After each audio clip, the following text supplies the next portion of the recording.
suis content également du sujet, parce que c'est un sujet qui n'est pas simple, c'est un sujet complexe qui demande une réflexion à l'opposé des simplifications auxquelles nous avons droit aujourd'hui par rapport à la pensée politique de l'islam, l'islam politique, ce qu'on dit, est-ce qu'on le simplifie. Donc je vais vous proposer de la façon la plus synthétique qui soit. Vous comprenez bien qu'en 45 minutes, 1 heure de temps annoncé pour la conférence, mais je fais toujours plus, donc je vais quand même essayer de me restreindre. Il est difficile d'aborder toutes les dimensions d'un sujet aussi complexe que celui-ci. Donc ce que j'aimerais, c'est en mettre les grandes lignes en évidence, et puis par vos questions peut-être y venir à des choses qui sont plus concrètes à l'époque à laquelle nous sommes, mais je vais faire quand même un espèce de tour d'horizon historique, puisque c'est l'évolution de la pensée politique, et puis essayer de mettre en évidence un certain nombre des considérants de la pensée ou de la philosophie politique dans l'horizon et dans l'univers de référence islamique.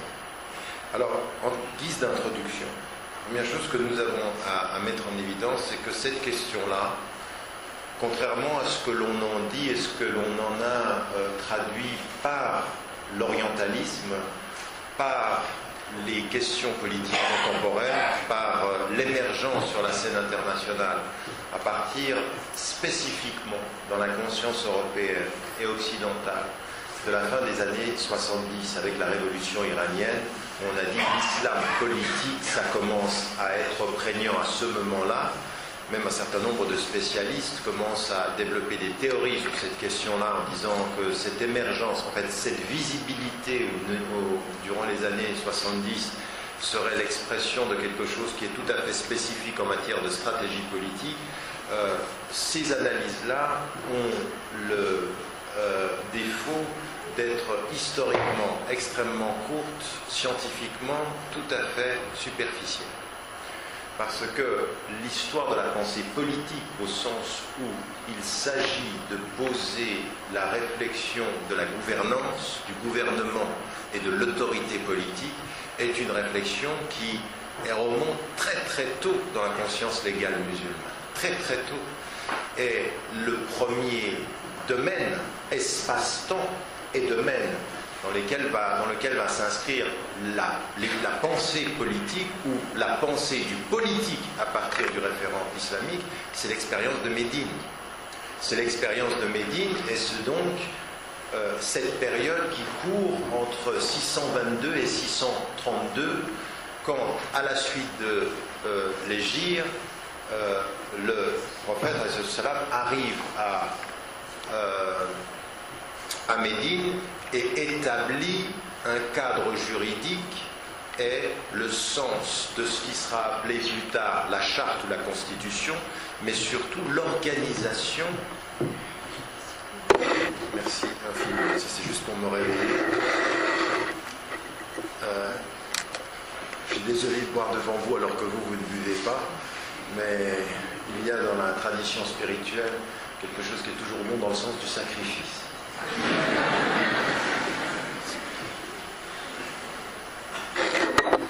Voilà, donc, que disais-je? Voilà. Ouais, c'est gentil de me dire la charte, mais ça me... C'est le mot-clé, d'accord. Donc j'ouvre la porte sur l'expérience médinoise, et donc on va avoir une réflexion sur la question du pouvoir, du gouvernement et de la façon dont les choses sont instituées.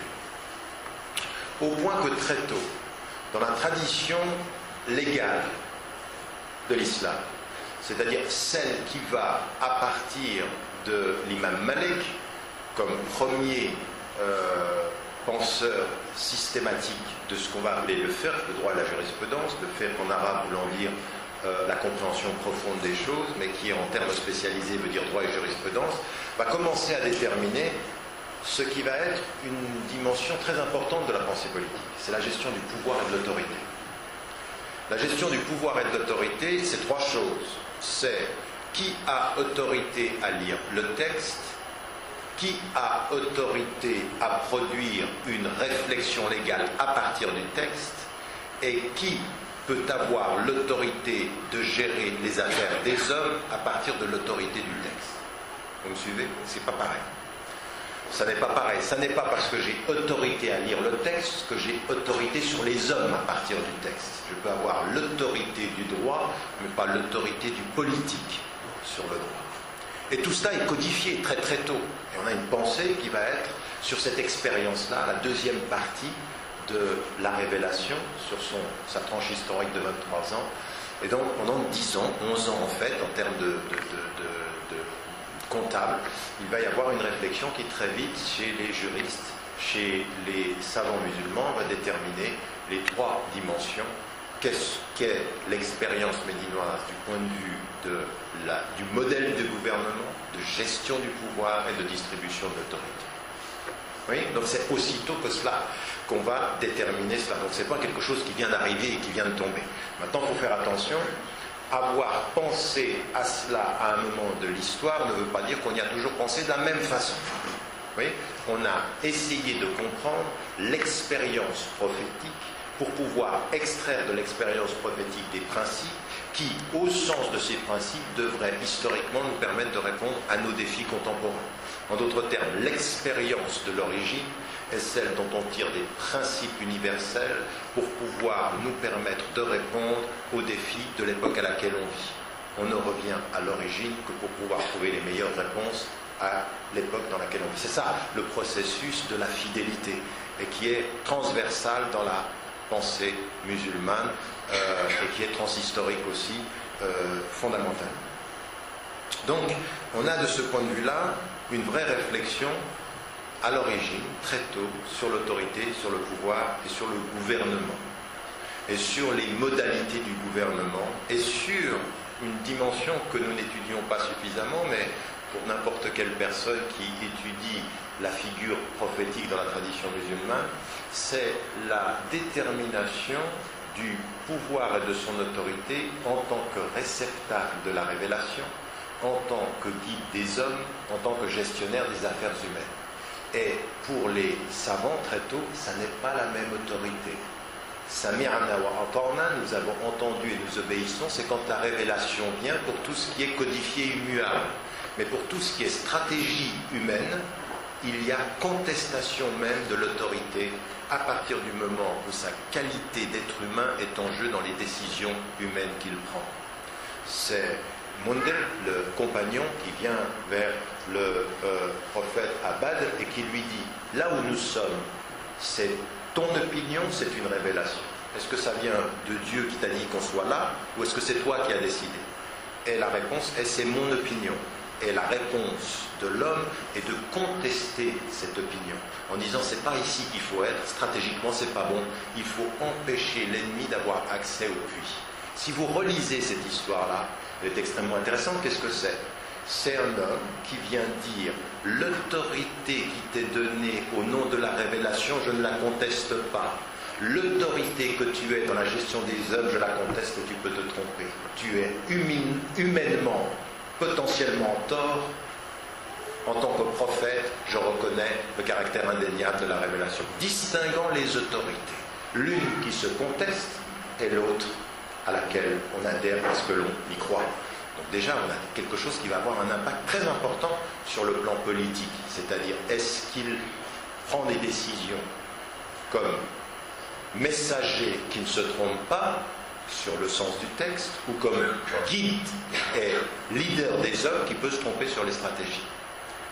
Deuxième exemple fondamental sur lequel il va y avoir une réflexion très très tôt là-dessus, on est donc ici sur la notion de la gestion du pouvoir et de l'autorité, c'est cette dimension de Ghazwat Uhud, c'est-à-dire la bataille de Uhud.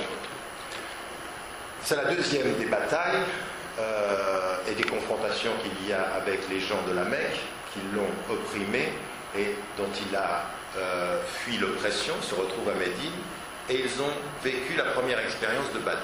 Et dans la première expérience de Badr, ce fut une victoire. Et il y a une deuxième expérience, une deuxième bataille qui arrive. Et tout à coup, une vraie question de stratégie est à l'ordre du jour. À Badr, ils sont sortis de Médine et ils ont combattu à l'extérieur et ils ont gagné. À Uhud, il y a une vraie question. Est-ce qu'on doit attendre l'ennemi à l'intérieur de la ville ou est-ce qu'on doit sortir le chercher? Et le prophète, lui, il est de l'opinion, il faut les attendre. Il faut les attendre dans la ville, il ne faut pas sortir. Et des jeunes qui n'avaient pas participé à Badr et qui voulaient avoir le même bénéfice symbolique, spirituel et de sacrifice que ceux qui avaient participé à Badr, veulent sortir, veulent aller combattre à l'extérieur. Et il y a une discussion. Sortir ou ne pas sortir? Discussion de stratégie, qui n'est pas dans la révélation. Le Coran ne dit pas sortez ou restez. Le Coran, il dit résistez et ne vous laissez pas faire. Ne laissez pas l'oppression vous éliminer. Donc elle dit le principe de la résistance, elle ne dit pas les modalités de sa mise en application. Et qu'est-ce que fait le prophète? Il réunit un conseil et discute avec des compagnons. Et à ce moment-là, il est lui dans une position de minorité. Il est pour rester, la majorité est pour sortir. Il consulte,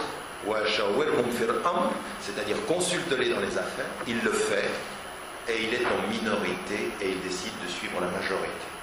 Il envoie un message à tous ceux qui le suivent: mon autorité de messager est relativisée quant à ma gestion du pouvoir en tant que leader d'une communauté. Comme leader d'une communauté, je distribue le pouvoir et sous l'autorité de la majorité, je suivrai la stratégie. Non seulement ceci est très important, c'est que le Coran, ils vont perdre, ils vont être en défaite, ils vont perdre cette bataille-là. Parce que la stratégie, ils auraient mieux fait de rester. Ils sortent, ils perdent, et ce qui est dit dans le Coran, si tu avais été dur avec eux, si tu avais été, ils auraient fui.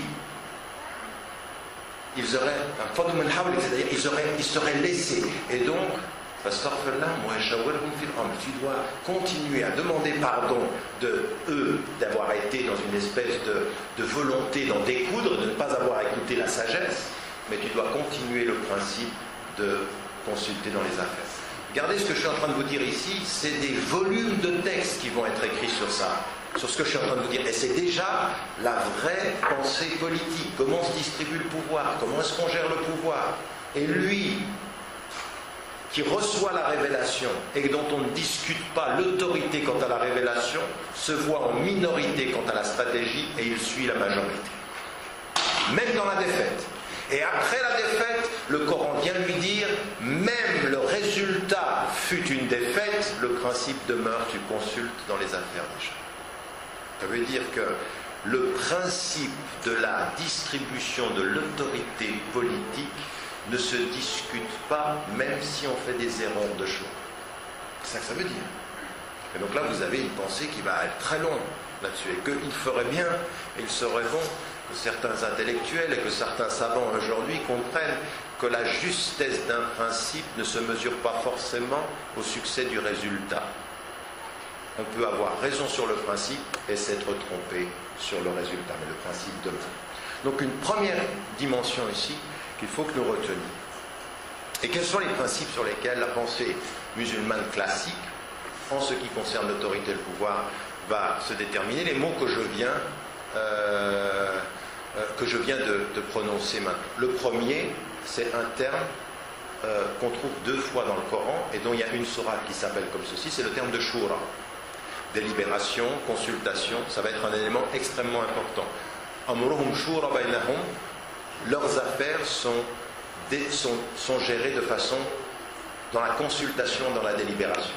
Ça c'est un des versets. Et l'autre, washawirhum fil amr, c'est-à-dire consulte-les dans les affaires. Voilà les 2 versets qui renvoient à cette idée qu'il y a dans l'autorité politique, le principe de consultation. L'autre chose qui va être déterminante, c'est à partir de la consultation, c'est comment se gère, c'est-à-dire comment se décliner. Vont se décliner les principes, le principe de la majorité, qui doit participer à ces conseils où on va prendre des décisions, est-ce que c'est le tout à chacun, est-ce que ce sont des gens spécialisés?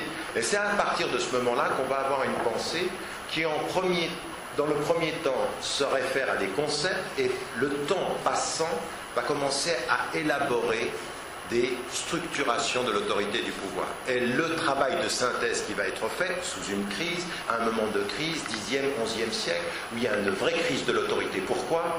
Parce que autant pendant el Khulafa al-Rashidun, c'est-à-dire les 4 premiers successeurs, il y a un principe de cooptation, mais attention, c'est un principe de cooptation et d'élection, parce que le principe premier qui va distinguer les sunnites des chiites, c'est que dans la tradition sunnite, c'est le principe du mérite et de la cooptation populaire, pas le principe du sang, c'est-à-dire vous avez une autorité par le choix de ceux qui vous suivent, pas par le sang de ceux qui vous précèdent. Oui, vous voyez la différence, donc c'est un vrai débat, qu'est-ce qui vous donne autorité? Mais c'est vrai que c'est ce qui va distinguer le chiisme du sunnisme. Mais à un moment donné, le sunnisme, dans son histoire, va rejoindre le chiisme dans l'application de cela quand le pouvoir va devenir dynastique. C'est-à-dire, tu deviens roi et tu deviens prince et tu deviens amir par le sang de ton père. Donc le principe dynastique devient un élément de l'histoire qui est problématique en tant que tel. Et c'est dans cette crise et dans ces tensions que va s'installer la pensée qui va se construire, et au 10e, 11e siècle, on va avoir des œuvres qui vont être produites, dont l'œuvre de synthèse, El-Mawardi, El-Ahkam al-Sultaniyya, c'est-à-dire les principes du gouvernement qu'il va élaborer en mettant comment est-ce qu'on détermine, quelles sont les qualifications de celui qui va être le leader, quels sont les modèles du pouvoir, comment est-ce qu'on va l'organiser. Et cet ouvrage-là va être très important parce qu'il va être une référence jusqu'au début du XXe siècle. Pour beaucoup, on se réfère à El-Mawardi qui détermine le modèle de ce que doit être une structuration politique, le gouvernement, la délégation de pouvoir, là où par exemple vous avez ceux qui vont déterminer les éléments de droit, vont être ceux c'est-à-dire ceux qui lient et qui délient les affaires, ce sont ceux qui ont une certaine compétence. Donc il va déterminer les qualifications et le modèle de la structuration politique. Et ça, c'est une étape très très importante. En même temps que vous avez sur le plan politique, philosophique, de la philosophie politique, quelqu'un comme El-Farabi, qui va lui revenir à la tradition grecque, redécouvrir la tradition grecque, s'inspirer de la République de Platon et de la politique d'Aristote pour produire cette idée de la cité idéale. De la cité idéale rationnellement fondée et fidèle à une révélation retenue, donc qui essaye de marier les deux univers de référence. Donc vous avez quelque chose qui vient de la longue tradition hellénistique, c'est-à-dire grecque, et puis quelque chose qui est une reformulation des principes du gouvernement, et qui est donc, on est là au 10e et 11e siècle, c'est la structure profonde et qui va déterminer un certain nombre de références. Et donc, ça, ce sont des moments, je n'ai pas le temps d'aller plus loin, mais moi, ce que je veux vous montrer, c'est qu'à un moment donné, au moment de l'expression de la révélation et de sa traduction dans l'histoire, puis ensuite au moment des crises, on va avoir des formulations qui vont être liées au gouvernement, à la gouvernance, à ses principes et à ses qualifications nécessaires, à sa conditionnalité et à tous les éléments qui la font. Et si on observe toute cette tradition-là, encore une fois, elle n'est pas nouvelle, elle est très ancienne, on s'aperçoit d'une chose qui est extrêmement intéressante et qui va nous amener maintenant directement dans le cœur de notre discussion aujourd'hui, parce que je vais surtout me concentrer fin du 19e siècle, 20e siècle et 21e siècle. La première des choses qu'il faut observer et qui est tout à fait intéressante, c'est que, en fait, toutes ces traditions, qu'elles soient d'ailleurs chiites ou sunnites, se réfèrent toutes à des textes, c'est-à-dire qu'est-ce que disent les textes et qu'est-ce que l'on trouve, un, dans le Coran bien sûr, et deux, dans la tradition, ou dans les traditions du prophète, de l'islam, qu'est-ce que l'on trouve dans ces textes qui nous permettent d'extraire des principes de gouvernement, on appellerait aujourd'hui des principes de bonne gouvernance selon l'éthique islamique. Qu'est-ce qu'on trouve? Et donc ça, c'est un travail qui va se faire à partir des textes. Ce qui est important, c'est que souvent on dit la pensée politique islamique. Et on supposerait que très vite, il y a eu une pensée philosophique politique, ou une pensée de la philosophie islamique en termes de politique. Et en fait, c'est faux. On va se référer à des textes, Mais la projection qui va se faire sur les textes est tout à fait déterminée par le lecteur, par le savant et par le type de système et d'idéologie qu'il porte lui-même. Dans les classifications contemporaines des sciences politiques en Occident, quand vous dites tendance de gauche, tendance de droite, tendance beaucoup liée, qui pourrait être liée au capitalisme, qui pourrait être liée simplement à la diminution du rôle de l'État, à la pensée que le marché économique a les moyens de s'autoréguler, jusqu'à la pensée néolibérale contemporaine. Ou d'un autre côté, le communisme qui vous dit, en matière d'autorité politique, ce dont il faut tenir compte, c'est des principes de catégorisation économique et pas simplement de structuration politique. Il se peut que la structuration politique cache d'autres réalités de distribution de pouvoir à partir du référent économique. Et que finalement, ce qui est important, alors de la pensée socialiste d'abord, c'est le rôle de l'État comme régulateur de ses forces, et puis la pensée communiste qui va beaucoup plus loin que cela et qui dit en fait il faut renverser la structuration politique par une implication de la justice à partir du statut économique de la personne. Vous voyez donc ces distributions-là. Eh bien toutes ces idéologies, qui sont des idéologies politiques, qui vont penser le politique et ses modèles, eh bien vous allez vous rendre compte très tôt, dès d'ailleurs le Xe et XIe siècle, on voit bien où se situe le Mawardi quand il va structurer le pouvoir. Lui, ce qu'il veut, c'est se dire qu'est-ce que je peux dire à partir des textes qui soient une réponse aux crises de mon époque et qui peuvent donner de la légitimité à qui a le pouvoir, parce qu'aujourd'hui, celui qui a le pouvoir n'a plus sa légitimité. En d'autres termes, il est dans un processus de relégitimisation du pouvoir politique, et donc il produit un modèle qui répond à cela. Et ce qu'on va avoir, c'est que dans la pensée politique islamique, on va avoir des interprètes des textes qui répondent déjà aussi à des projections qu'ils ont sur ce texte. Donc vous allez avoir une pensée politique islamique dont certaines consonances sont très à droite sur le plan de nos discours contemporains, ou très à gauche, ou radicaux, ou complètement conservateurs et tout à fait en accord, par exemple, avec des compositions capitalistes. Donc, en l'occurrence, penser qu'il n'y a qu'une seule pensée politique de l'islam et qu'il serait, parce qu'on a les textes, on est tous d'accord, non.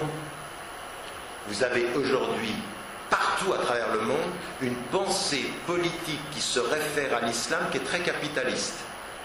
Et une pensée politique qui se réfère à l'islam qui est très à gauche, qui est même à l'extrême gauche, qui est même dans la radicalité, et qui peut être révolutionnaire. Ce sont les mêmes textes, mais pas les mêmes lecteurs. Et donc il y a forcément quelque chose à considérer. Il ne s'agit pas simplement de savoir qui lit le texte, il est important de savoir d'où est-ce que celui ou celle qui lit le texte d'un point de vue social et politique. On ne peut pas faire l'économie de ça. Et faites attention à ceux qui ne vous disent qu'en fait, la seule question qui est importante, c'est la culture de celui ou de celle qui lit le texte. C'est tout à fait vrai. Quelqu'un qui vit dans un monde patriarcal lit le texte avec les yeux d'une société patriarcale. Donc il va orienter le texte de cette façon-là. Mais c'est le vrai aussi d'un point de vue économique. C'est vrai que quand vous êtes proche du pouvoir, vous lisez le texte avec quelques considérations pour le pouvoir qui vous paie.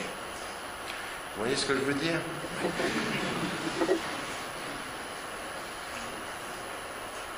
Donc ce peut être des pensées qui peuvent aller dans le sens d'un capitalisme de défense du marché. Vous allez voir, c'est très concret ce que je vous dis, on va y arriver maintenant. Ça peut être dans une pensée socialiste, ça peut être dans une pensée, voire radicale. Donc il y a une diversité.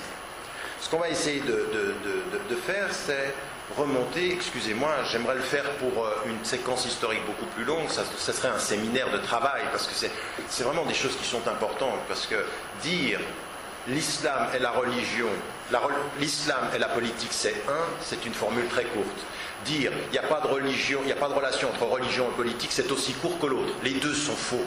La question c'est qu'il y a toujours une relation. La question c'est de savoir comment on articule. Il y a toujours une relation. Même quand quelqu'un vous dit qu'il n'y a pas de relation, il y en a une.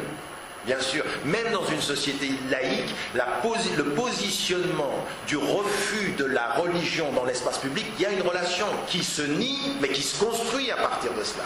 Vous ne comprenez pas le discours français sur la religion si vous n'avez pas compris les tensions énormes, fin du 19e siècle, début du 20e siècle, entre l'État français et la fille, en tant que fille aînée de l'Église, et de ce rapport d'autorité et de pouvoir avec le pape. Vous ne comprenez pas ça, vous ne pouvez pas le comprendre. Donc, ce que disait Lewis et qu'a repris par la suite Gauchet, c'est de dire finalement, dans la représentation même de la laïcité maintenant, c'est toujours une relation d'un rapport. C'est pour ça que certains l'appellent catho-laïcité. C'est une laïcité qui s'est construite à partir du rapport avec le catholicisme et qui s'est construite ainsi. Et donc, c'est aussi qu'il faut considérer l'absence de religion n'induit pas que vous ne devez pas étudier la religion pour savoir d'où elle est absente et pourquoi elle est devenue absente de ce domaine-là. En d'autres termes, qui étudie la laïcité sans comprendre la religion étudie une jambe d'un système. Et vous n'allez pas loin sur une jambe. En tout cas, dans ce processus d'analyse-là.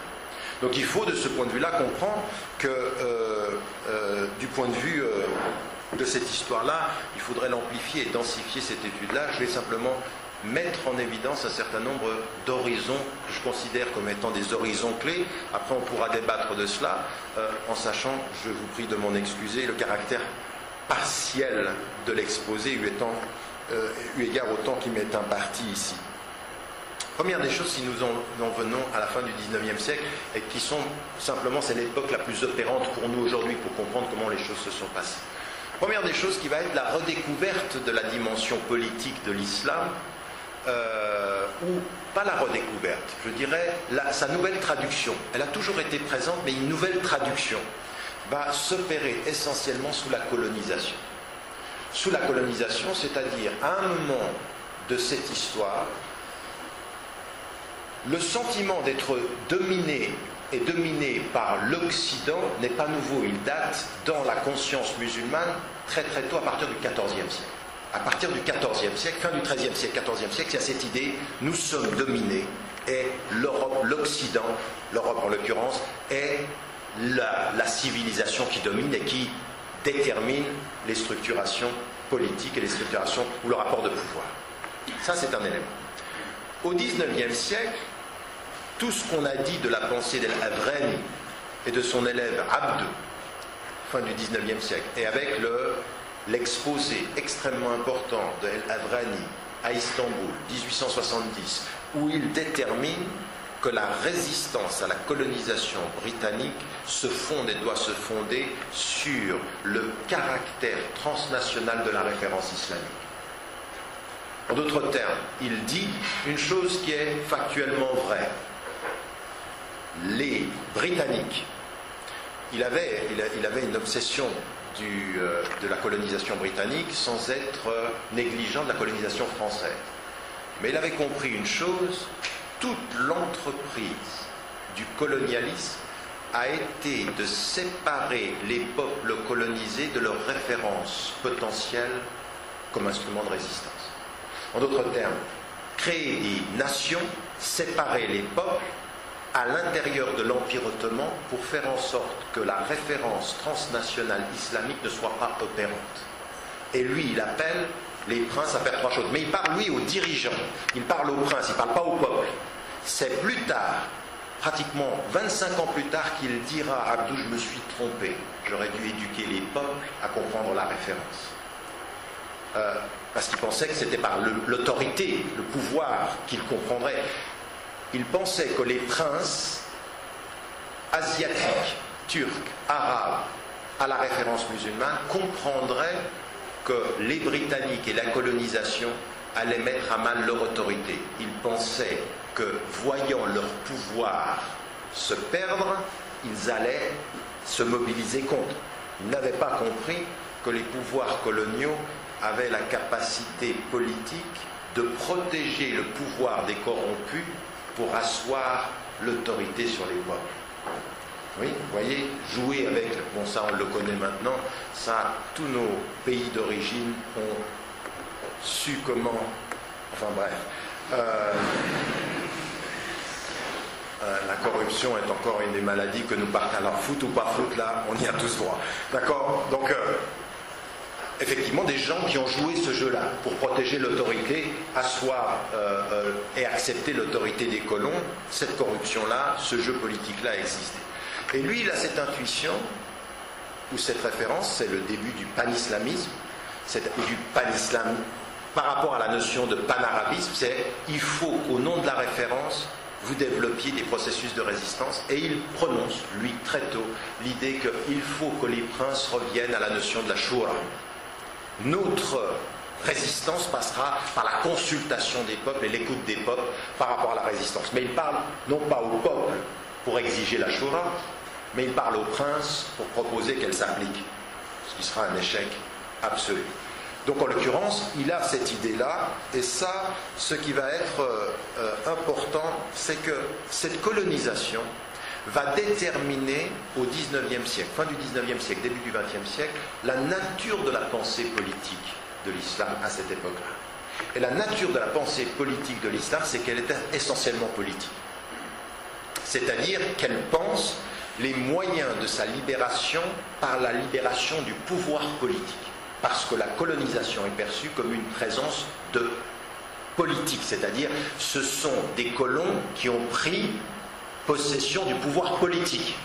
Cette idée, peu étudiée à l'époque encore dans les mouvements et dans les sociétés majoritairement musulmanes, qui viendra de l'analyse du socialisme scientifique, c'est que le pouvoir politique n'est que l'expression superstructurelle de l'infrastructurel économique, et pas dans l'ordre du temps. Dans la résistance, c'est libérons le politique de la mainmise des colons. Et donc la pensée politique à la fin du XIXe siècle est essentiellement dans le pouvoir politique. C'est qu'aujourd'hui qu'on voit combien c'était déficitaire cette pensée-là, qu'elle n'a pas vu derrière qu'il y avait d'autres horizons de pouvoir, deux essentiellement, l'autorité économique, le pouvoir économique, l'impérialisme économique et puis l'impérialisme culturel. C'est-à-dire qu'aujourd'hui, on sait, on peut vous donner tout le pouvoir politique que vous voulez, si on vous enlève la bourse et si on colonise les consciences, fais ce que tu veux. Nous, on a la tête et on a le porte-monnaie. Baladez-vous dans le monde majoritairement musulman, vous allez voir que beaucoup de têtes sont parties et beaucoup de porte-monnaies sont liées. Même si on vous donne du pouvoir. Quel est le pouvoir politique du gouvernement que vous avez si votre tête est colonisée et si votre poche et la bourse est liée? Une des vraies crises aujourd'hui, c'est de se rendre compte de ça. C'est qu'on s'est trompé à un moment donné sur le caractère global de la résistance. Pas tout le monde, il y avait des intuitions, mais ça n'a pas été un mouvement politique complet. Ça a été un mouvement de résistance. Donc on ne comprend pas la pensée politique de la fin du XIXe siècle et du début du XXe siècle si on ne comprend pas cela.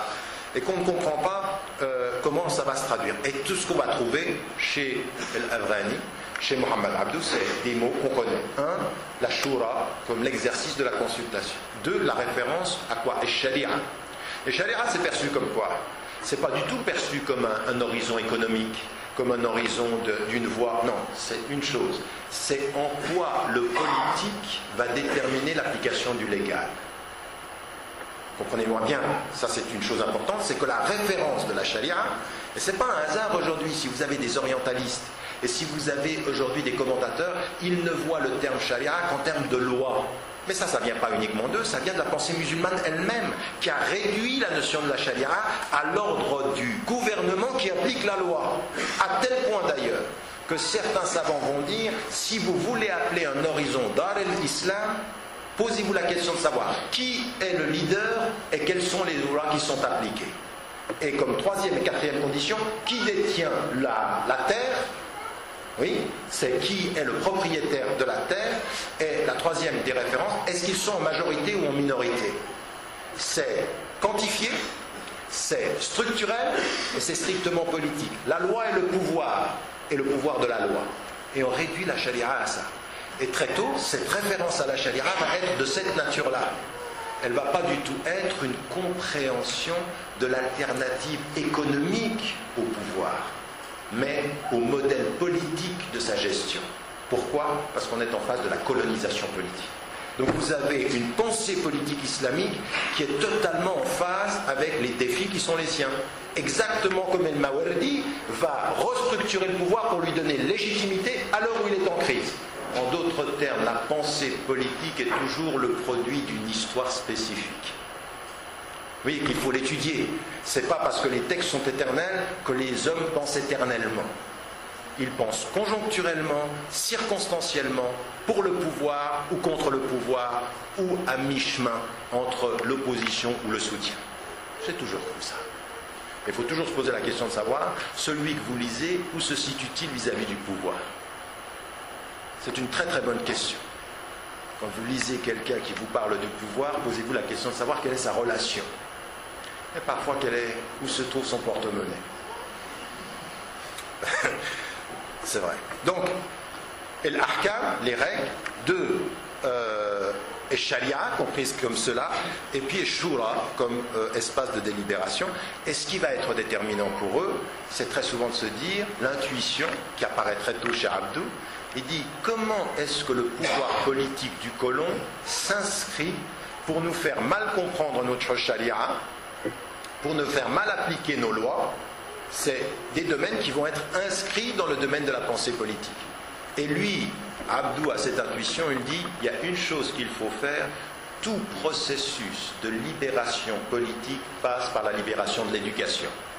C'est quand vous libérez l'éducation et les consciences que vous pouvez avoir un accès à un pouvoir politique qui se libère. En d'autres termes, la colonisation pour inscrire son pouvoir politique a colonisé l'expression de la pédagogie et de l'éducation. Ce qui n'est pas faux, raison pour laquelle sa réponse à El-Avrani à un moment donné, c'est de dire, il ne faut pas qu'on parle au prince, il faut qu'on forme des citoyens, il faut qu'on forme une élite de gens qui résistent, parce qu'il faut qu'ils aient le pouvoir de cette résistance-là. La colonisation, c'est aussi une colonisation des textes et de ce que l'on enseigne. Il faut quand même que vous sachiez que sur les 56-57 pays qu'on dit être de majorité musulmane, 70% des programmes éducatifs dans ces sociétés-là sont directement sous l'influence ou sous l'autorité d'agences occidentales. Là maintenant, alors où je vous parle, donc c'est pas rien. Mais même dans la discussion qui s'est passée en France sur la question de la laïcité, ça a été très important, la discussion sur l'école. C'est qui a autorité sur l'enseignement de l'école. Et ça a été une lutte entre l'Église. On peut laisser l'État, mais l'Église, elle était très très liée à cette question de l'école. Raison pour laquelle, quand aujourd'hui vous entendez des voix en France qui vous disent l'école est un sanctuaire, c'est comme un temple, et on y entre d'une certaine façon. Vous pouvez rire jaune, mais vous ne pouvez pas rire de l'histoire qui a conçu ceci, parce que ça vient de quelque part. Donc, ce que j'aimerais mettre en évidence ici, c'est comment ceci s'est structuré dans cette première étape de ce renouveau de la pensée, fin du 19e siècle, début du 20e siècle. Et là, on va se trouver au début du 20e siècle avec une première réalité de la diversité. Parce que c'est à ce moment-là, sur les traces de Mohamed Abdou, qui meurt en 1905, qu'on va avoir apparaître, au même moment où en Occident on a l'émergence de plus en plus forte d'une référence politique ou d'une idéologie politique qui dit que le maître mot pour la libération passe pour le questionnement de l'organisation économique, et c'est le communisme. Et c'est l'expérience russe qui va à 1905 puis ensuite 1917. Tout ça est très important parce que ça va revenir dans le monde musulman et avec ces mouvements communistes et sécularisés et influencés par les idéologies occidentales. Ça va jouer un rôle. Pourquoi je vous dis ceci? Parce qu'encore une fois, comprenez que la production de la pensée politique islamique, elle est liée à des contextes et à des nouvelles questions qui viennent. Et vous allez voir que ça va être intégré chez certains, toute cette pensée communiste, qui va avoir un rôle sur tous les courants religieux du monde. La théologie de la libération, c'est la lecture de la Bible par les yeux de la structuration née et développée par le communisme qui vous dit vous ne lisez pas la Bible uniquement en sachant que le pape a autorité, mais que celui qui lit la Bible et qui ne la lit pas par les yeux du pauvre va informer et déterminer une société où le pauvre reste pauvre, Le processus de libération est de lire la Bible par les yeux du pauvre et de savoir que la Bible donne aux pauvres la possibilité de se libérer de l'oppression du riche. C'est très communiste. C'est très marxiste. Comment on les appelait, les théologiens de la libération? Les rouges. Ils étaient à gauche, de la gauche, dans un processus de relecture. Alors certains refusaient le qualificatif communiste, d'autres l'acceptaient. Mais ce qui était le plus important, c'est qu'ils relisaient la Bible, non pas simplement dans le schème de la structure politique, mais de l'organisation économique dans la distribution des pouvoirs. Vous voyez? Et ça, vous allez le trouver dans les musulmans, la même chose. Alors, à la fin du 19e siècle, début du 20e siècle, on va trouver l'émergence de ce qu'on va appeler l'islam politique. Et l'émergence de l'islam politique, ça n'est pas du tout en 1970, ça n'est pas du tout la révolution iranienne, elle est le produit d'un long processus. Khomeini, quand il vient en 1979, il est, lui, lié dans la tension, l'accord et le désaccord avec quelqu'un qui avait déjà conçu, considéré, et qui était passé par Paris, et qui était dans toute la dimension de cette référence islamique telle qu'on doit la concevoir comme référence pour les processus de libération. Mais avant ceci, moi ce qui m'intéresse, c'est de comprendre ce qui va se passer début du XXe siècle, dans les années 20 et dans les années 30, où on va avoir les premières expressions d'une recapitalisation ou d'une redécouverte ou d'une relecture des textes islamiques pour la pensée politique contemporaine. Alors encore une fois, vous voyez bien qu'on a l'expérience de Médine, qu'on a toutes ces discussions qui se sont faites, on a la résistance à la colonisation, puis à un moment donné, on continue sous la colonisation à essayer de développer une pensée.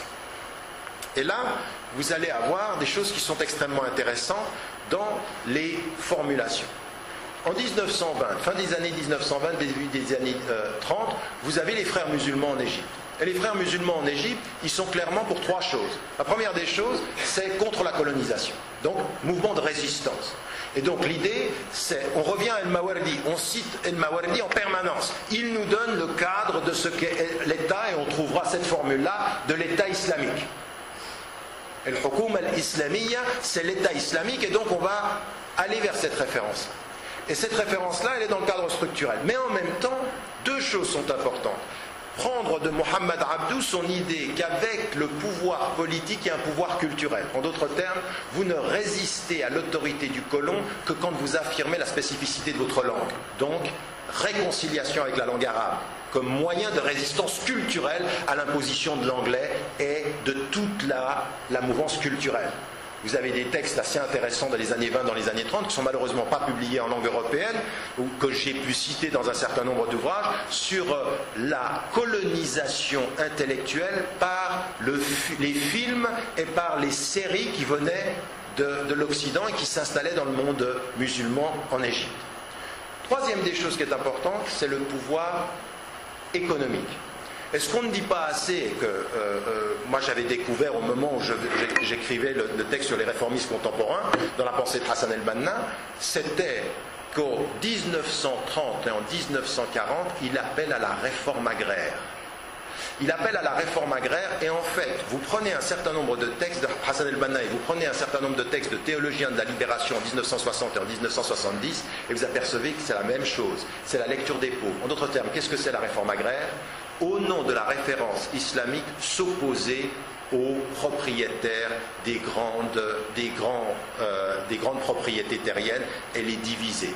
Ce n'est qu'au plus tard que ce sera réalisé par Nasser quand il prendra le pouvoir au nom du socialisme, au nom du socialisme laïque. Mais cette idée-là de la réforme agraire, elle est inscrite dans une des lectures, mais encore une fois, parce qu'on est en Égypte et qu'il y a une compréhension que la lutte, elle est politique, culturelle et économique. Il faut développer ceci. Des grandes entreprises de transport, des grandes entreprises de dispensaires vont être développées sur de la petite épargne. des choses qu'on retrouvera en Amérique du Sud sur tout le mouvement de la théologie de la libération, s'appuyer sur le petit épargnant, s'appuyer sur l'économie parallèle pour s'opposer à l'économie qui s'impose au nom d'une certaine lecture capitaliste à l'époque. Et donc là, on a un mouvement de résistance dont on parle très très peu, on perçoit simplement que c'est l'appel à la charia, mais on ne comprend pas toutes ces dimensions qui ont pu avoir lieu. Et cela, c'est important. Pourquoi? Parce que ce mouvement-là des frères musulmans, il va naître comme ça, mais il va se transformer en deux branches. Sous la répression nassérienne des années plus tard, des gens vont partir en Arabie Saoudite, et des gens vont partir en Occident, puis des gens vont rester en Égypte et vont être martyrisés. Et ce qui est important, c'est de se rendre compte que certains qui sont partis en exil vont intégrer toute la pensée séoudienne à cette idéologie de base. Et la pensée séoudienne à cette idéologie de base, c'est que c'est une pensée, là vous voyez, vous commencez à voir la diversité, on est à ce moment-là dans les années 30, 40, 50, qu'est-ce qui émerge dans les pétromonarchies? La présence du pétrole, la présence d'une extraordinaire manne financière. Et là vous apercevez que les Britanniques, qui sont en train, depuis des années, de participer au démembrement de l'Empire ottoman. Vous connaissez tous la figure de Laurence d'Arabie. Entrent et font croire aux Arabes qu'en luttant contre l'autorité turque, ils vont avoir l'indépendance. Donc ils vont être les uns contre les autres. L'intuition de El Ravrani, ils nous divisent. Ce qui aurait dû être notre caractère commun est aujourd'hui lié à une lutte de nation. Le nationalisme qui oppose plutôt que la référence qui unit. Donc il avait cette intuition-là. Et Laurence d'Arabie et toute la politique française et britannique va consister à s'opposer. Ce qui est important de comprendre à ce moment-là, c'est que vous allez voir l'émergence d'un référent islamique, comme par exemple aujourd'hui dans les États du Golfe, qui est politiquement, soi-disant, islamique, économiquement complètement capitaliste. Là, on ne parle pas de réforme agraire. On est complètement dans le système. Pourquoi? Parce que ceux qui vont détenir la réalité de la production du pétrole, ce ne sont pas les États eux-mêmes, ce sont des grandes multinationales dont les sièges sont en Occident, et donc il y a, vous faites ce que vous voulez en termes de pensée politique islamique, coupez les têtes, lapidez, faites ce que vous voulez, l'économie est capitaliste, le paravent est islamique. Et ça produit une pensée qui est une pensée politique islamique. Vous ne pouvez pas dire que ce n'est pas islamique. Ça a été produit par une société majoritairement islamique. Mais sa capacité, sa spécificité, c'est de dire ce qui est islamique, c'est la loi et la charia. Mais la charia, c'est dans les lois de la structuration du pouvoir. Vous allez là-bas et vous dites, je pense qu'il faudrait des élections, et vous avez toute une armada de savants musulmans qui dit, mais de quoi tu parles? Où est-ce que tu as vu intikhabat dans le Coran? Il n'y a pas d'intikhabat. Donc il n'y a pas intikhabat, ça veut dire élection. Donc en fait une lecture formelle, légale, mais qui est islamique, qui va déterminer une lecture totalement capitaliste d'un point de vue économique du texte coranique, et qui sauve l'apparence de la gestion du modèle politique, qui est un modèle qui détermine qu'on ne doit pas aller vers la démocratie parce qu'il n'y a pas de démocratie dans le Coran, qu'on ne doit pas aller vers des élections parce qu'il n'y a pas d'élections dans le Coran, qui lisent les textes de façon littérale mais qui produisent un certain type, qui est en totale opposition avec ce qu'on a dit des frères dans les années 20 et dans les années 30. Mais c'est deux lectures dont vous ne pouvez pas dire que l'une existe et l'autre pas. Maintenant, certains d'entre vous peuvent être assis et me dire « Ah ben il y en a une qui est plus islamique que l'autre. » Ok, prouvez-le-moi. Développez les arguments qui vous permettent de dire il y en a une qui est plus islamique que l'autre. Mais si vous devez faire ceci, vous devez revenir aux sources et déconstruire, essayer de comprendre comment les uns jouent avec les éléments et comment les autres... Parce que quelqu'un pourrait vous dire, au Pakistan, on a eu cette discussion-là. Au Pakistan, certains sont venus en disant il faut une réforme agraire. Et on a eu une opposition de l'intelligentsia et des savants musulmans au Pakistan en disant il n'y a rien dans le Coran qui permette de diviser les terres. Parce que quand vous êtes propriétaire, c'est sacré. C'est-à-dire que tout à coup, vous avez une défense islamique de la propriété privée inviolable. Et d'autres vont dire ah non, c'est sacré tant que tu n'exploites pas. Mais si tu exploites, alors c'est le droit du pauvre qui est sacré sur le droit du riche. Ah, et qui décide de ça? Et voilà où on en est, la diversité des lectures. Et qu'est-ce qui va légitimer les lectures? D'où parle celui qui parle. Donc quand vous parlez de la pensée politique islamique et son évolution, vous devez prendre en compte de tout cela et de comprendre cette diversité-là. Ben Ali, en Algérie. Il est le premier, un des premiers, on l'a complètement oublié, même dans les sciences aujourd'hui occidentales, où on dit la mondialisation, ça a 20 ans.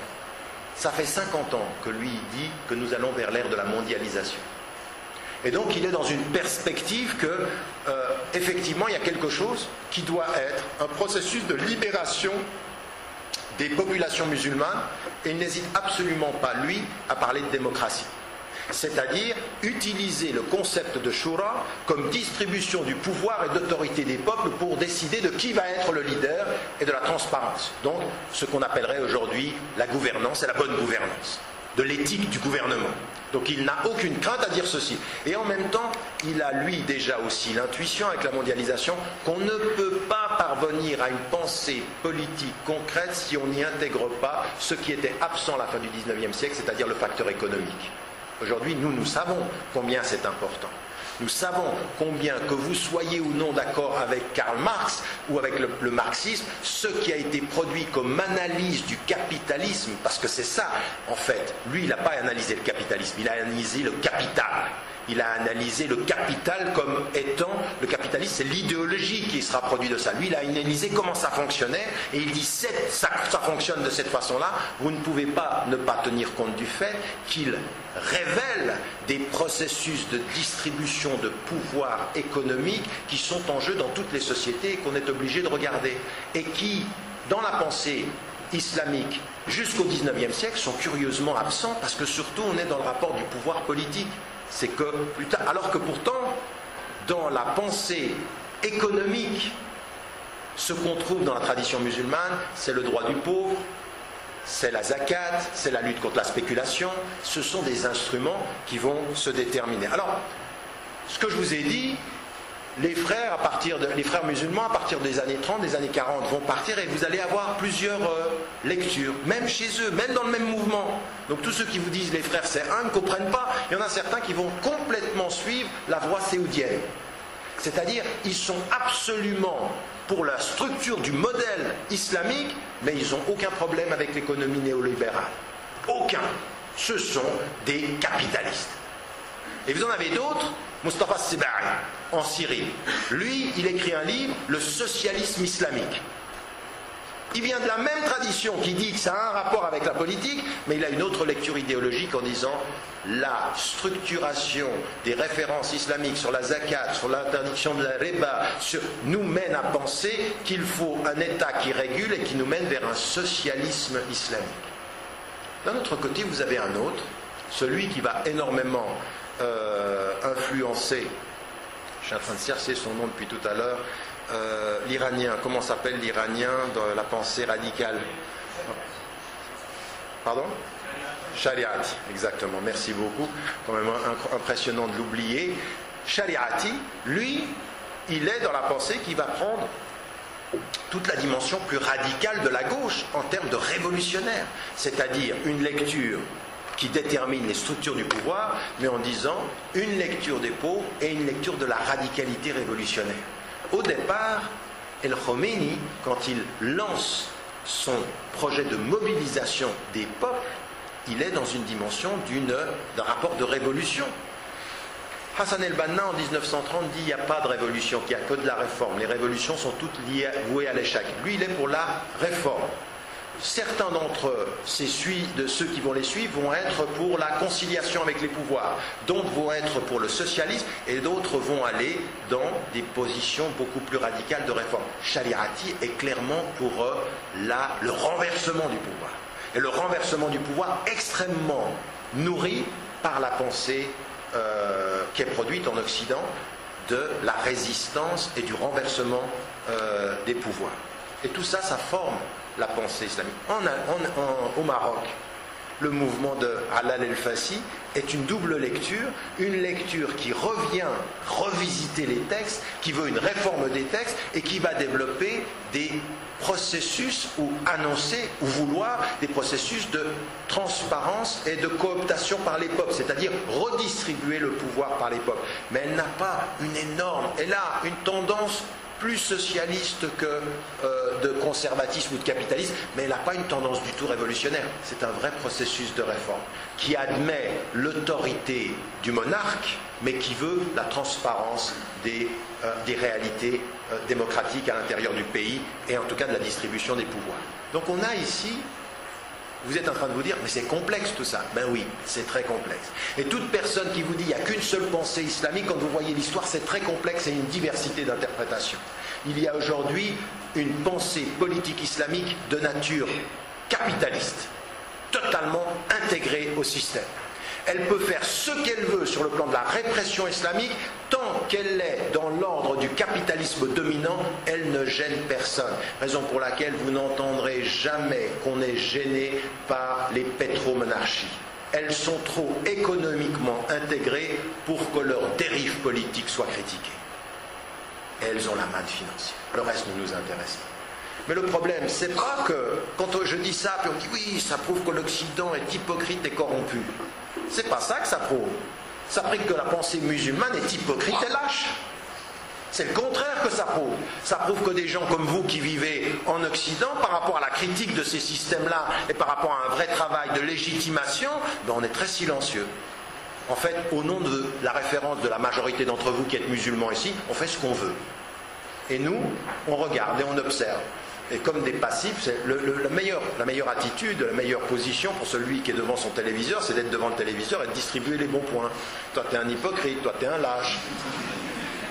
Toi, t'es un... Lui, il est passif et il est assis, mais il envoie, il distribue.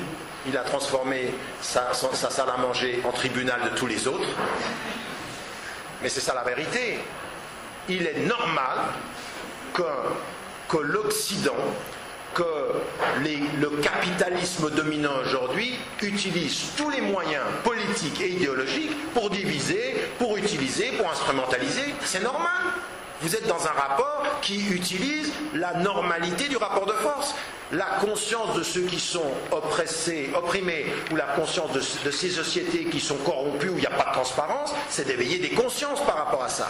Et même par rapport à vous qui vivez ici en Occident, je veux dire que ça réveille une pensée politique qui soit nourrie par une éthique sans être une pensée dogmatique. Tout ce qui est important, c'est qu'elle ne soit pas dogmatique, mais qu'elle soit nourrie par une éthique. Donc vous avez quelqu'un, je vous le disais comme Benabi, vous avez Mustafa Sebari qui parle d'un socialisme, vous avez même des gens qui vont intégrer, comme je l'ai dit, la pensée communiste à l'image des théologiens de la libération qui viendront plus tard. Donc on est dans les années 30, on est dans les années 40, et ça va se matérialiser dans les années 50 et 60. Alors ça m'amène ici à mettre en évidence et à aller vers ma conclusion. C'est juste, je suis dans mon temps là ou quoi? J'ai pris trop de temps. Il me reste 10 minutes.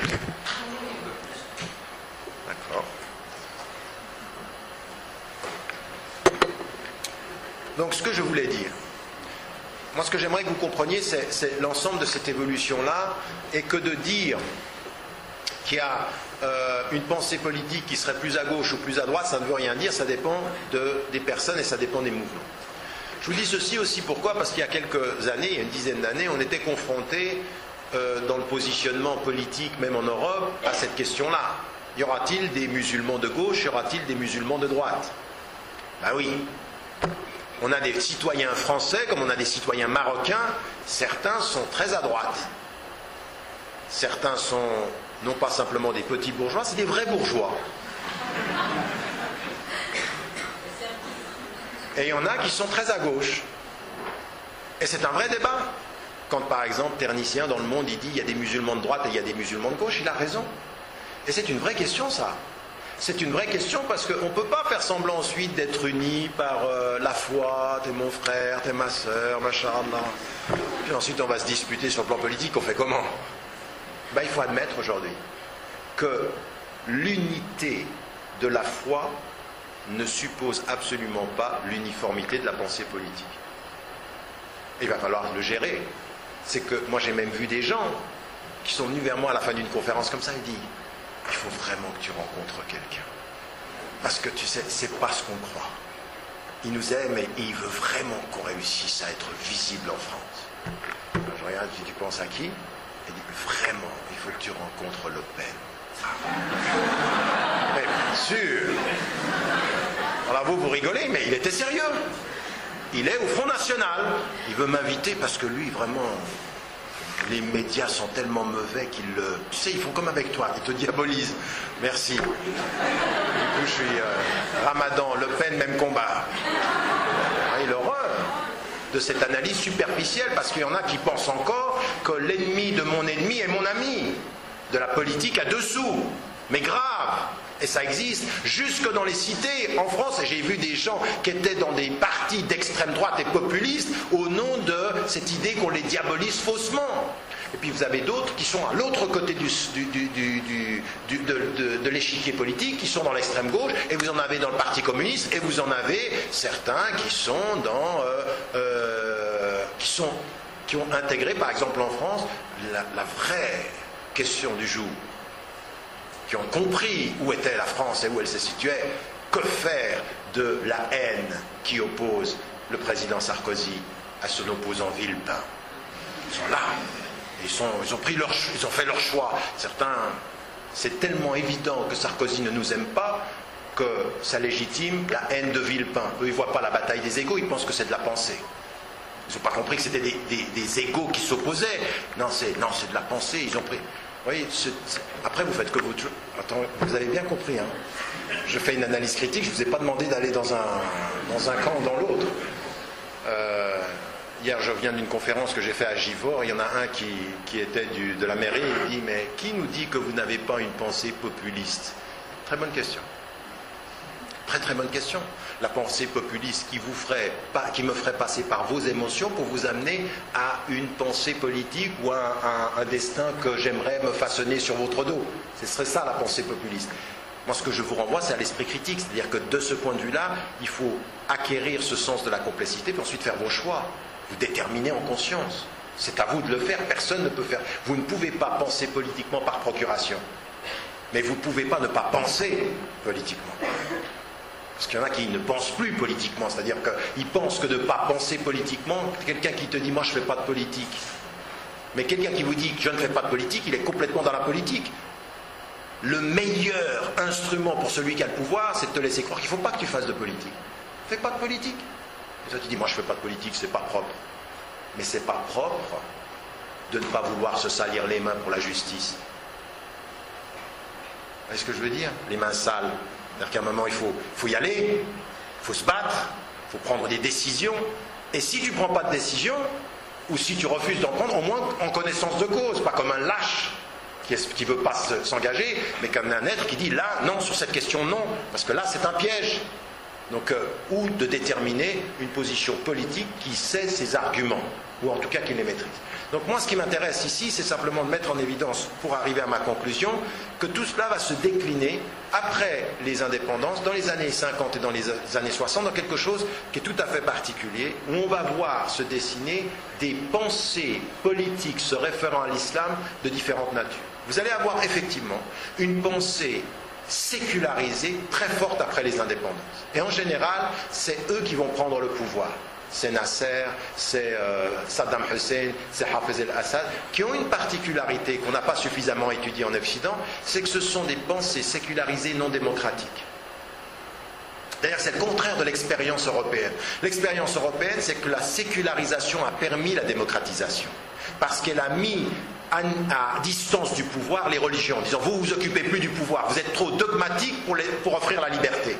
Mais les sécularisations telles qu'elles se sont imposées en Turquie dans un premier temps et dans le monde musulman après, donc en Turquie c'est à partir des années 20, dès que Atatürk vient, il impose à la mitraillette une sécularisation forcée. C'est pas du tout démocratique.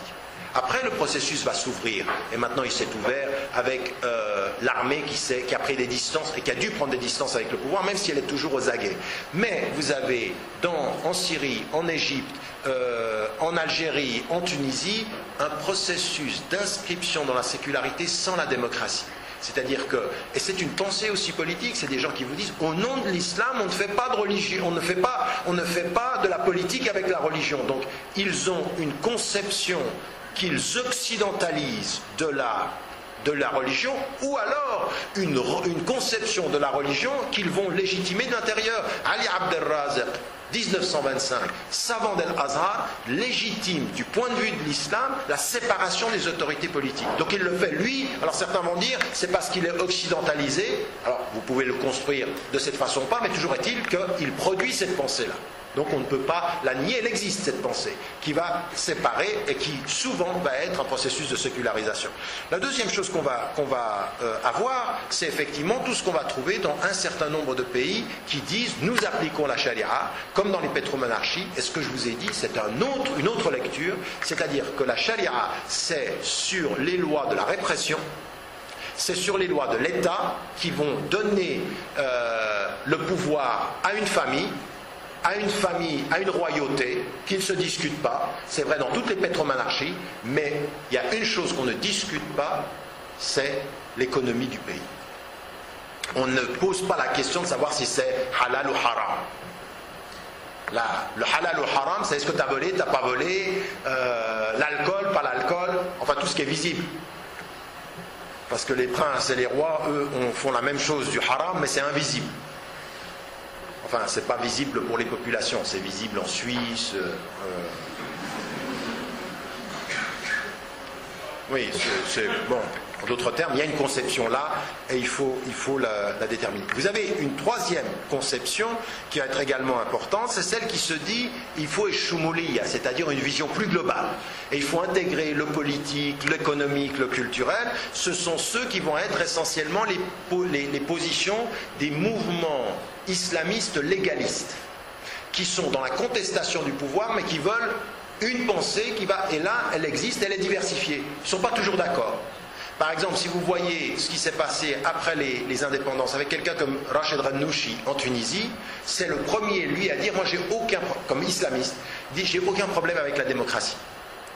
Les frères musulmans, il a fallu attendre 1994 pour qu'ils disent l'autorité de la loi provient de la population qui décide. Ça ne provient pas min al-hukumi, elle est là. Ce qui a été un débat, c'est est-ce que ça vient uniquement de Dieu? Non, c'est un processus d'interprétation des textes par les hommes et c'est eux qui produisent la légitimité. Donc c'est un processus humain en 1994 et qui accepte après de discuter de démocratie. Avant, ils n'en discutaient pas. Ils disaient nous, c'est la choura. Donc on a une vraie maturation. En Maroc, des mouvements qui vont être certains dans la contestation, ce que vous avez dans l'Ad, certains dans la participation au pouvoir qui sont des islamistes comme l'Islah, et puis certains de l'évolution de l'Istiqlal qui a évolué avec un concepteur, Al-Halal El-Fassi est un concepteur du réformisme islamique, avec aujourd'hui, dans le courant de l'Istiqlal, dont les jeunes sont ici, des opinions qui sont tout à fait distinctes et diversifiées. D'abord, il n'y a pas qu'une seule pensée, il y a plusieurs positionnements par rapport à ça. Ils ne sont pas tous d'accord sur la nature de la référence à l'islam. Il y en a certains qui veulent mettre à distance en disant on laisse ceci à la royauté, et d'autres qui disent non. Le fondateur n'avait pas cette idée-là. Il voulait que la référence islamique soit quand même aussi prégnante dans la société. Donc vous avez, encore une fois, même dans certains courants, des évolutions, comme je vous l'ai expliqué en 1930 et en 1940. Ajoutez à cela une pensée islamique qui a été plus radicale, avec les shari'ati. Et une pensée islamique qui s'est institutionnalisée en Iran, et cette discussion phénoménalement complexe que vous avez aujourd'hui en Iran entre les conservateurs, ce qu'on appelle les conservateurs, et ce qu'on appelle les réformistes. Et cette idée qu'on a en Occident, je veux dire, des fois vous entendez des gens qui vous parlent de l'Iran, vous êtes surpris de la simplification du débat iranien. Parce que ceux qui étaient en opposition à Ahmadinejad lors des dernières élections sont des gens, Moussaoui, il est de l'intérieur du système, il a été Premier ministre. C'est au nom de l'islam qui conteste son islam. C'est pas de l'extérieur, c'est pas un sécularisé. C'est un homme qui dit vous avez perverti le message de la révolution, qui était un message de réforme pour les pauvres, et vous avez fait une petite caste de religieux qui aujourd'hui détient l'autorité. Donc c'est un débat islamico-islamique à l'intérieur. mais qui était extrêmement intéressant et au centre duquel vous allez trouver énormément de mouvements féminins.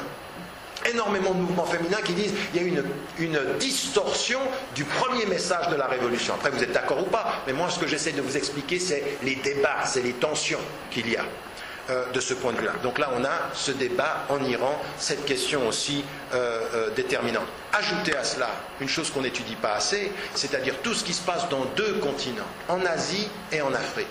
Et là aussi, vous avez une production de la pensée politique. Un exemple, c'est tous les mouvements qui ont été le Muhammadiyya, l'ulama qui est en Indonésie. Et c'est des mouvements qui sont à référence islamique et qui ont dit, nous, notre politique, c'est de passer par les syndicats. Alors après, vous pouvez vous dire, bon, c'est une... Mais attendez, c'est plus de 40 ou 50 ans d'histoire avec 28 millions d'adhérents.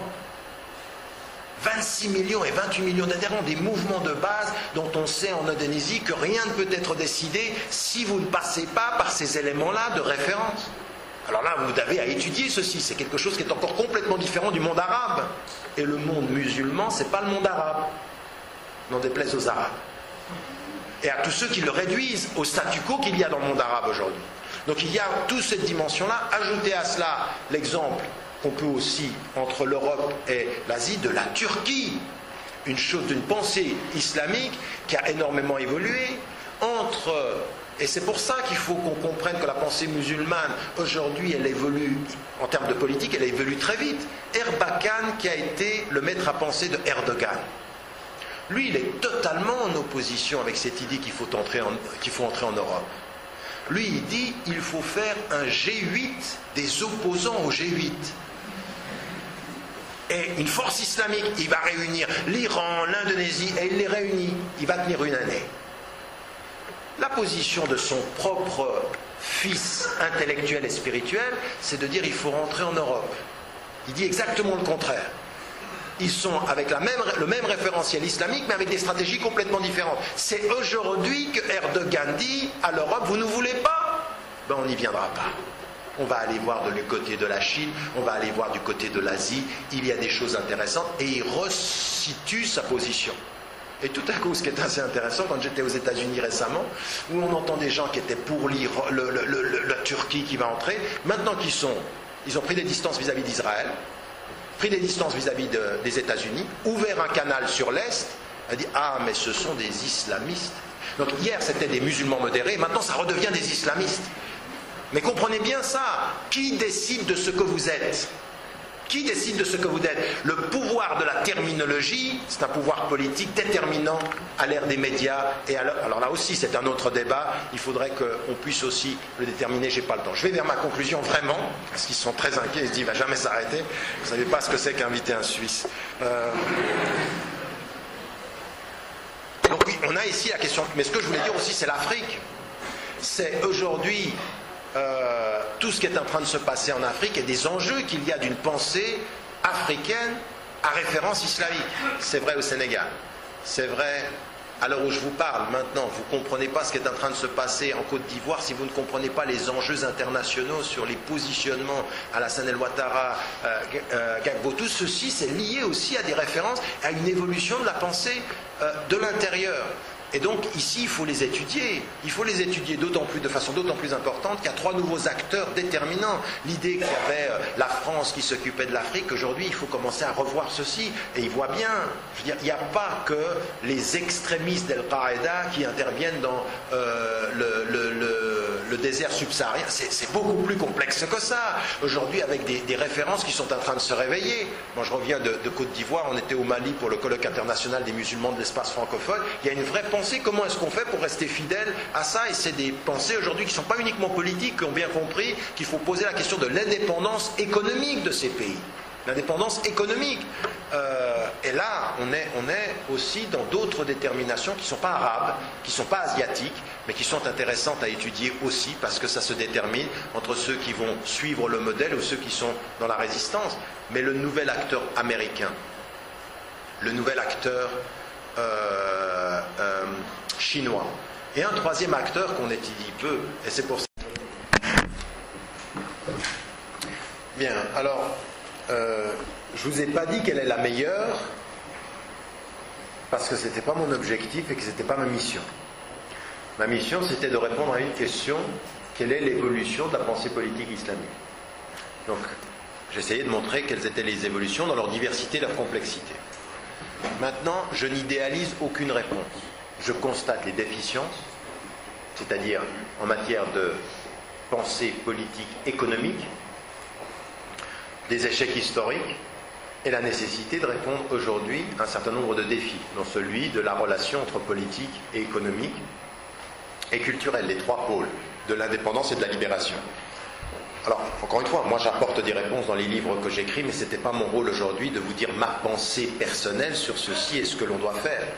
Il est évident qu'aujourd'hui, si vous me posez la question, je suis pour la résistance, je suis pour la libération, je suis un acteur. Si vous deviez me situer dans le panorama de la pensée contemporaine classique, la pensée politique contemporaine et classique, aujourd'hui je suis à gauche de ce paysage-là, et dans une position de résistance, et qui ne me suffit absolument pas de l'adaptation.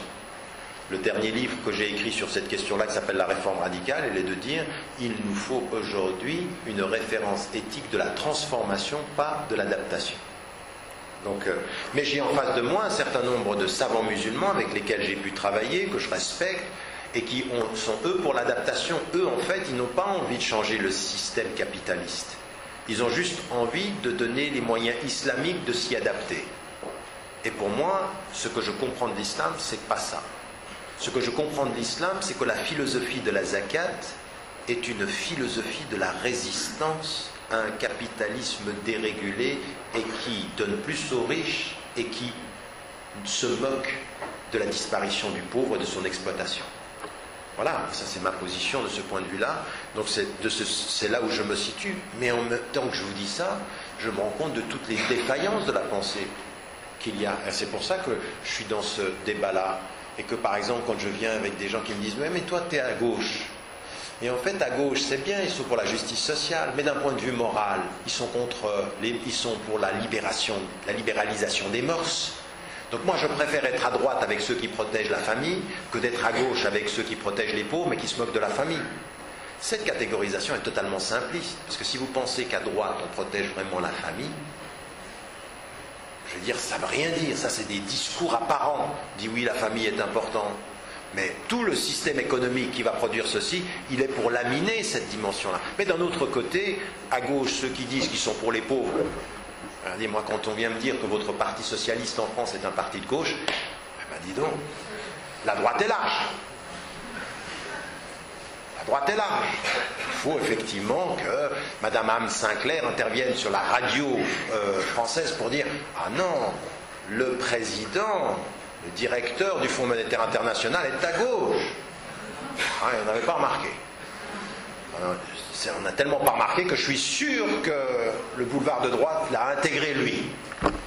Donc pour moi, ça c'est des vraies questions sur lesquelles il faut que nous on soit dans une démarche beaucoup plus critique. Et moi j'en veux à la pensée musulmane contemporaine qui se situe dans le verbillage, qui se situe dans le propos de contestation parce que c'est le plus facile. Nous n'avons aucune alternative à proposer aujourd'hui et c'est une vraie crise.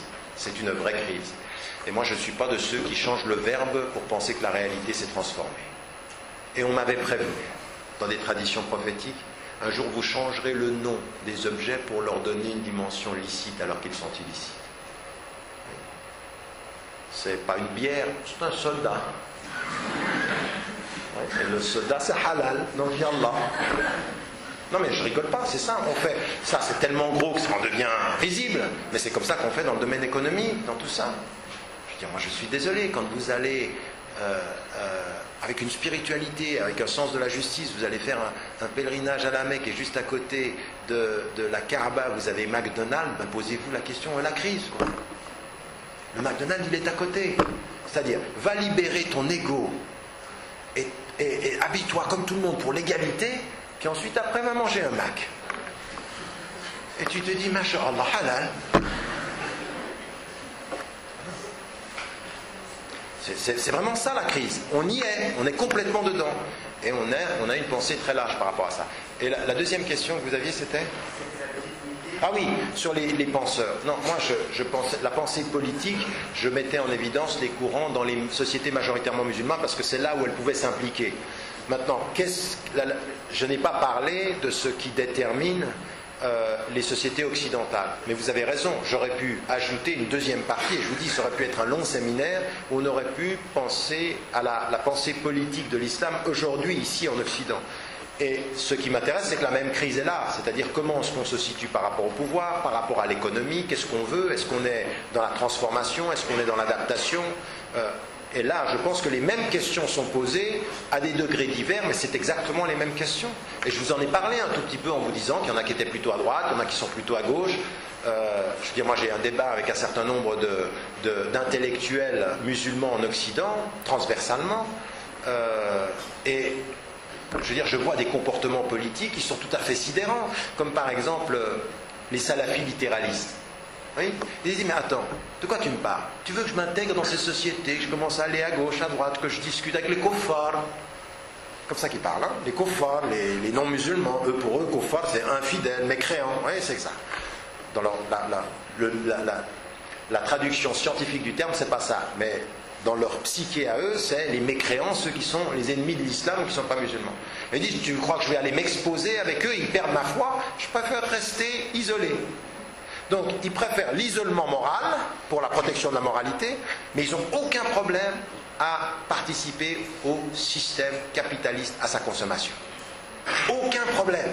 C'est-à-dire, je jeûne pendant le jour, mais personne ne pourra venir me dire que la quantité de nourriture que j'ai au moment de rompre le jeûne, c'est halal ou haram. Yallah, bismillah, j'ai jeûné. Vous voyez cette attitude-là, du consumériste ritualiste. Il a intégré la consommation au rituel. C'est halal. Donc vous avez ça, cette pensée-là, elle existe ici. Et ceux-là, ils veulent s'isoler. Et j'ai d'un autre côté des gens qui viennent et qui me disent, tu sais quoi? Moi, je suis soufi. Je suis dans la pensée de la mystique. Je suis en prière. Et donc, en fait, c'est privé. Je vis ça le soir avec Dieu. Il faut regarder avec la profondeur de celui qui est... Oui, d'accord, je l'admets, je respecte. Mais comment tu vis le jour? Ben, on ne voit pas que je suis musulman, tu comprends? Ah, tellement on ne voit pas que tu manges comme tout le monde, que tu consommes comme tout le monde, que tu es habillé comme tout le monde, que c'est Nike comme tout le monde, que c'est la même consommation. En d'autres termes, regardez comment les deux se détestent. Les soufis détestent les littéralistes détestent les soufis. Mais le système a mangé les deux. Les deux ne sont pas dangereux.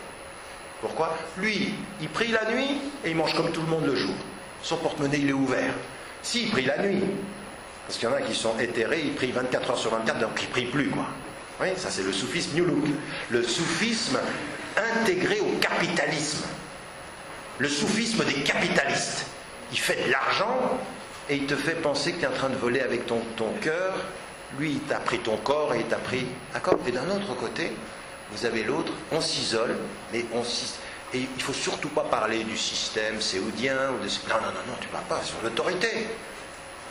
Que ce soit des corrompus, qu'ils construisent des avions avec des piscines à l'intérieur, que quand ils viennent, ils prennent 400 Mercedes, qu'ils sont dans la prostitution de luxe, des bataillons de prostituées qui sont retenus pendant l'arrivée des princes.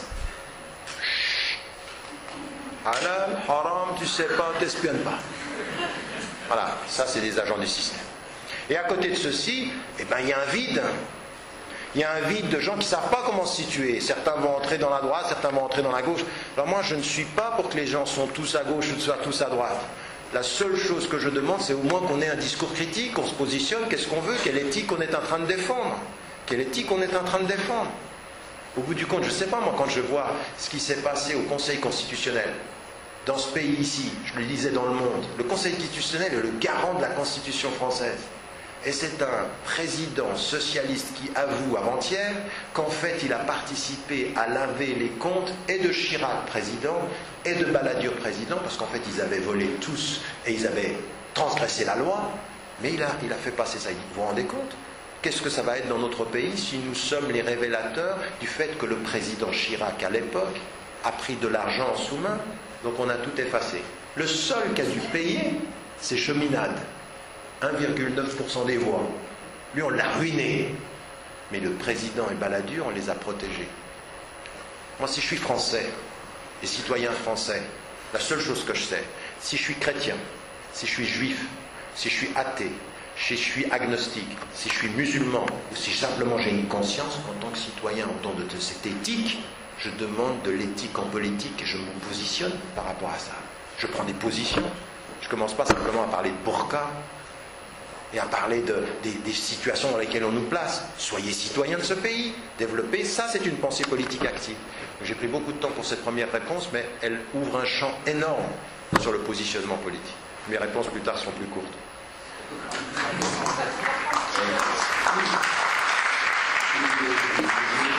Salam alaikum. J'ai deux questions.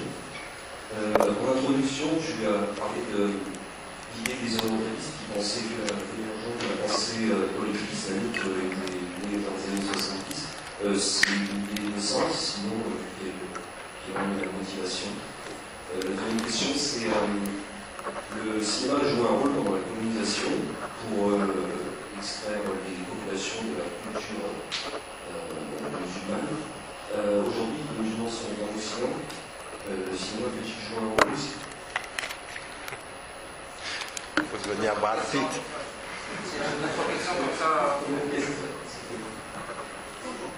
Allons-y, on peut prendre plusieurs questions. Oui, excusez-moi.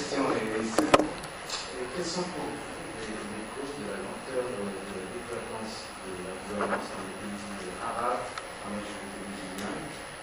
Autrement dit, pourquoi ces peuples-là n'arrivent pas à instaurer une démocratie? Merci. Vous appelez ça une question simple. Vous me direz une fois la question compliquée, comment ça se passe? Je voudrais savoir, même si on commence petit à petit à considérer de plus en plus dans le discours politique occidental la légitimité des partis politiques islamistes dans le monde arabe, on continue à considérer, notamment dans le monde universitaire, l'islamisme comme un déclin, le signe d'un déclin idéologique et intellectuel. Je voudrais savoir qu'est-ce que finalement la pensée politique islamique et islamiste apporte de plus par rapport à toute la pensée critique de gauche, voire aux pensées ultra-libéralistes quand elle est, et est-ce que ça peut apporter des choses pour les gens qui ne sont pas musulmans? Est-ce qu'on peut en tirer quelque chose, par exemple une pensée critique de la démocratie qui serait utile et qui serait pertinente pour tout simplement penser la contestation ici quand on n'est pas musulman?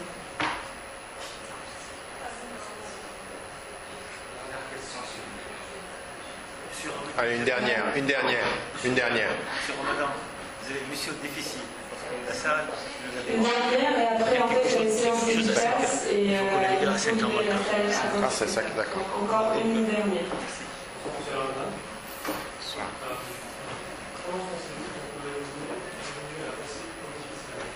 Comment pensez-vous que On peut faire évoluer la pensée politique islamique. Précisément, est-ce que vous croyez que la révolution personnelle récente, quand on prend votre exemple, on est un musulman qui a choisi sa réforme, vous pouvez le dire, et si on regarde aujourd'hui la situation de l'Égypte, on regarde qu'elle est bien exploitée au moment de la création. D'accord. Non, une. J'arriverai pas à y répondre. Alors dites-la, j'y répondrai pas, mais dites-la quand même. Selon vous, quelles sont les principales causes d'un modèle islamique aujourd'hui, c'est-à-dire on a beau à critiquer les modèles de gouvernance islamique aujourd'hui, mais quelles sont les principales causes que vous proposez paramètres en application pour avoir un modèle politique islamique juste? Merci. Ok. Bon, je vais essayer de répondre synthétiquement parce qu'on doit quitter la salle. Je voulais juste vous dire deux choses auparavant, avant de répondre à vos questions. La première des choses, c'est que d'abord j'ai remercié les organisatrices et les organisateurs. Vous savez que pour venir ici, nous la seule chose qu'on demande, c'est pouvoir couvrir les frais de déplacement et couvrir les frais de séjour. C'est la seule chose que je leur demande, mais ils vous ont gracieusement offert cette conférence. Ce serait bien que de votre côté, si vous pouviez soutenir l'association en laissant quelque chose de façon à ce qu'ils couvrent les frais et qu'ils ne se retrouvent pas déficitaires, parce que c'est toujours bien d'être jeune et d'organiser des conférences, mais je leur ai dit, parce qu'eux ils avaient décidé de ne pas le faire comme ceci, mais essayez de soutenir du mieux que vous pouvez l'organisation de cette conférence-là, pour qu'eux puissent continuer et que ça ne les plombe pas, quoi. C'est pas avoir une bonne après-midi où il y a je ne sais pas combien de personnes, puis ensuite ils sont plombés pour le reste de l'année. Donc votre participation sera le bienvenu. L'autre chose que j'aimerais vous demander aussi, et je leur ai demandé de pouvoir le faire, c'est, vous savez que dans un certain nombre de pays, on a des situations de conflits juridiques avec des institutions. C'est mon cas avec Rotterdam, dont je poursuis la municipalité, dont je poursuis l'université pour un licenciement qui est totalement illégal. Et donc là maintenant on a lancé une première opération, il y a une première décision négative qui est une première étape, mais on continue parce que ça s'est passé au niveau de Rotterdam, il faut que ce soit au niveau national. Il y a d'autres cas de frères qui ont aussi été liés à ça, mais les frais sont assez importants puisque avocats et tribunal compris, on est à 50 000 € de nécessité. On a lancé sur mon site des appels aux dons, on n'a pas dépassé les 4 000 €, on en est loin. Et donc si vous pouvez de votre point de vue aussi aider ce mouvement qui permet d'avoir des fonds pour pouvoir résister juridiquement à ces licenciements, à ces mauvais traitements juridiques, pour dire qu'on ne se laissera pas faire, on n'accepte pas le traitement de certains pour des licenciements ou pour des situations juridiques. Et moi, s'il vous plaît, si vous pouvez soutenir, si vous pouvez le faire ce soir ici, ben faites-le. Sinon, vous passez par le site, il y a un moyen, mais essayez de le faire là, ce serait bien pour nous tous. Et puis, ce que j'aimerais aussi, c'est qu'on a fait en sorte que les ouvrages que vous avez ici, c'est un discount qui est totalement abusif, puisque celui-ci, normalement ils sont à 20 chacun, c'est à 12 € celui-ci et à 10 € l'autre, et si vous prenez les deux c'est à 20 €, c'est-à-dire 2 pour le prix d'un, et donc une partie ira à cette association aussi pour soutenir ses frais. Donc vous faites d'une pierre 3 coups. Si vous laissez 10 000 € c'est bien aussi. Donc sur la question des pourquoi est-ce que les orientalistes j'ai peut-être été rapide et court sur cette explication-là. Quand ils disent que le mouvement commence, c'est pas forcément par ailleurs, c'est pas simplement les orientalistes, parce qu'il y a quelques orientalistes de ce point de vue-là qui ont fait des travaux extrêmement intéressants, d'analyse beaucoup plus approfondie, et qui n'étaient pas du tout sectaires. Mais on a toute une analyse politique et sociologique qui a déterminé que ça a commencé avec la révolution iranienne. Par exemple, Gilles Kepel, avec qui j'avais eu un débat une fois, dit en fait le mouvement islamiste a commencé par le haut, c'est-à-dire en frappant les princes et les États, puis ensuite il a développé une stratégie par le bas. Or en fait c'est faux. La stratégie, elle a d'abord commencé par le bas et c'est ensuite qu'elle s'est déterminée sous la répression par le haut. Historiquement, c'est ça qui s'est passé. Et donc, là, de ce point de vue-là, c'est quand ça apparaît sur la scène et que ça devient parlant, quand on le voit, et c'est ça qui est malheureux, c'est-à-dire que le mouvement, il est beaucoup plus profond, il a une légitimité historique autrement plus importante. Donc, il y a le facteur de la visibilité, il y a le facteur du poids politique. On n'en a pas pour longtemps. Si vous pouvez rester un petit moment, ça aidera tout le monde et puis ça me poussera moi à terminer vite. Sur le cinéma, ben oui, le cinéma il est déterminant partout. Il nous faut produire, moi je le dis dans tous les livres, je dis il faut une créativité, il faut la créativité cinématographique, la créativité artistique. Il faut pouvoir narrer cette histoire aussi par l'intermédiaire du cinéma. Ça, ce sont des choses qui sont importantes. Maintenant, il faut le faire avec son éthique, il faut le faire avec ses principes. Et ça, c'est une dimension qu'on doit nourrir et qu'on doit encourager. il y a des choses qui sont intéressantes dans des pays majoritairement musulmans, comme ici, on voit des choses qui sont pas toujours forcément liées à l'éthique musulmane, mais qui sont un discours alternatif intéressant, et il faut le saluer. Sur les causes de la lenteur ou de la décadence, pourquoi dans le monde majoritairement musulman et arabe, quelles sont les causes? Encore une fois, il y a des causes qui sont diverses. Il y a des causes internes et il y a des causes externes. Les causes internes, c'est effectivement qu'au moment des indépendances, ceux qui vont prendre le pouvoir sont souvent des gens qui sont dans la dictature et dans l'oppression. Donc on a des réalités de pouvoir qui sont extrêmement dures et qui vont prendre le pouvoir souvent avec des États occidentaux qui quittent le pays, mais qui choisissent ou qui vont être des alliés de ceux qui restent, qui vont rester au pouvoir. Donc il y a une alliance objective entre un processus de décolonisation et de transfert de l'autorité du pouvoir dans un rapport tout à fait, bien entendu, de complicité qui va rester dans le rapport économique, qui va rester dans le rapport d'influence. Raison pour laquelle, c'est vrai, du Maroc à l'Algérie, à la Tunisie, à l'Égypte, tous ces États-là, même, je veux dire, de façon tout à fait intéressante, si on regarde l'histoire de Nasser, où on a dit à un moment donné, il était dans le non-alignement à Bandoug en 1955, c'était vrai, mais en 1954, il signe un accord avec ceux qu'il a sortis du pays, une année auparavant, donc il est dans un... Et ceux qui l'ont aidé, je veux dire, aujourd'hui on a un officier égyptien qui dit « J'étais dans le comité qui a mis en scène la tentative d'assassinat de Nasser et qui a été stratégiquement dessiné par les forces américaines. » C'est pour vous dire comment il se présente comme l'anti-américain et c'est pourtant eux qui vont l'accompagner dans le processus de la révolution.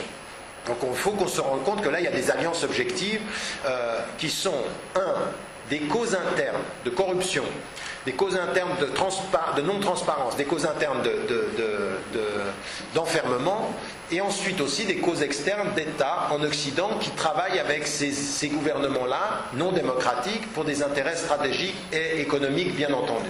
Donc on ne peut pas blâmer que l'Occident, il y a des causes internes, et puis ensuite, à côté de ceci, il y a la corruption, et ça c'est pas forcément arabe, je veux dire, si vous regardez les États africains, la corruption, les passe-droits, l'argent qui est placé dans les banques occidentales, tout ça c'est aujourd'hui, et puis la division absolue, c'est-à-dire que, je veux dire, c'est incroyable qu'en 2010, on n'ait pas réussi en Afrique du Nord d'avoir un dialogue et une alliance de tous les États d'Afrique du Nord par rapport à la question économique, par rapport à la question politique, puis même par rapport à la question de l'immigration. Tous les pays, sans exception, préfèrent parler directement avec un État du Nord que de se parler entre eux. Et ensuite, on vient dire, oui, l'Occident, l'Europe nous manipule. Mais vous vous auto-manipulez. Vous êtes dans un travail de division et donc d'intérêts uniquement nationaux, parce qu'on protège des pouvoirs. Il faut de ce point de vue-là être dans un travail qui est critique, et le monde arabe, c'est le monde aujourd'hui où on est dans le plus grand statu quo, c'est-à-dire c'est là où ça bouge le moins, pour différentes raisons, encore une fois internes, mais aussi internationales. De ce point de vue-là. Sur les partis islamistes et le déclin idéologique, on ne peut pas ne pas reconnaître que tout ce qui a été la tradition, alors je ne sais pas qui posait la question, tout ce qui a été la tradition des partis islamistes ou de la référence islamique, il y a un vrai processus de crise. C'est une évidence. C'est-à-dire que présenté comme une alternative et aujourd'hui dans la difficulté de proposer une véritable alternative. Alors c'est parce qu'il y a la répression, mais pas seulement, c'est aussi parce que les réponses apportées sont des réponses qui, du point de vue politique, du point de vue économique, ne sont pas forcément dans l'alternative. C'est facile d'être dans le contre-pouvoir. Je pense que le contre-pouvoir, de ce point de vue-là, est important. Mais ça ne suffit pas. Alors, vous dites une chose par rapport à l'Occident qui est importante, c'est-à-dire qu'on a tout un discours sur les islamistes aujourd'hui. Alors, c'est la fin de l'islam politique, c'était Olivier Roy qui disait ceci, et Gilles Kepel qui a poursuivi sur cette réflexion-là. Je pense que, du point de vue de l'attraction, c'est pas vrai. Maintenant, est-ce qu'il y a une véritable alternative politique aujourd'hui en matière de modèle et en matière de référence? Il n'y en a pas. Mais par contre, est-ce qu'il y a un intérêt à cette étude-là? Oui, parce qu'il y a une vraie conscience dans cet univers-là d'une éthique nécessaire en politique avec un certain nombre de principes. Alors, moi je ne suis pas content de ce qu'on appelle aujourd'hui l'économie islamique. Je pense qu'il y a une éthique islamique en économie. Mais ces instruments éthiques sont extrêmement intéressants pour toute personne qui refuse le cercle vicieux du capitalisme et qui aujourd'hui ne sait plus comment répondre à l'obsession du marché ou à l'imposition du marché. Et ça, il faut l'étudier, il y a des instruments extrêmement intéressants. Et il y a des expériences extrêmement intéressantes. Il ne faut pas simplement étudier les coopératives de développement en Amérique du Sud, il faut le faire en Malaisie, il faut le faire en Indonésie, il faut le faire en Afrique. Il y a des choses extrêmement intéressantes. Il y a des associations et des petites entreprises, moyennes et petites entreprises en Europe et aux États-Unis qui développent des choses très intéressantes en matière d'économie et d'éthique de ce point de vue-là, qui ne sont pas forcément les banques islamiques, mais qui sont des choses qui sont intéressantes. Dans la dimension de la critique de la démocratie.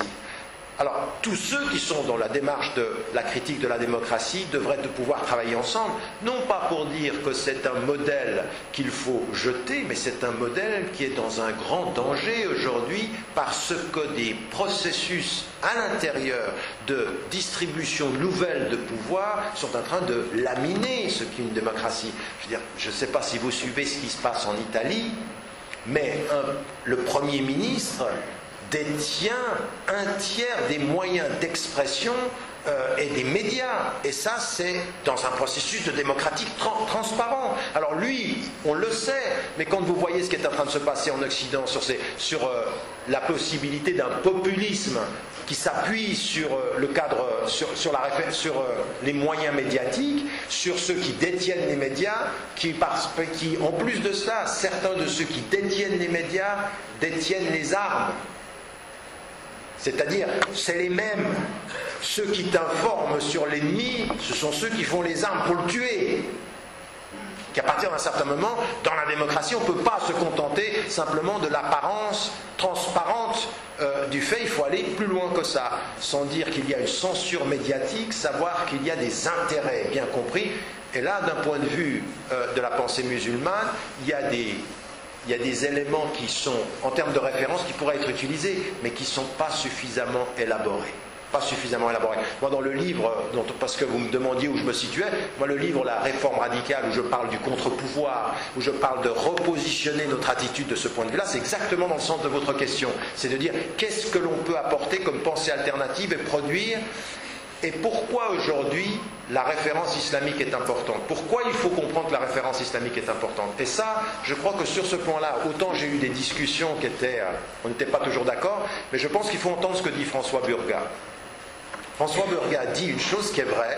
Il dit, quand vous vous exprimez dans une société majoritairement musulmane et que vous exprimez une position économique, politique, culturelle avec le référentiel islamique, vous avez 10 fois plus de chances d'être entendu. Donc la question, elle n'est pas simplement de savoir si c'est légitime ou pas, c'est de savoir à qui vous parlez et qu'est-ce qu'ils entendent quand vous le dites. Donc si vous le dites uniquement à partir du référentiel de Washington, ça ne sera pas entendu. Mais de l'intérieur, c'est entendu.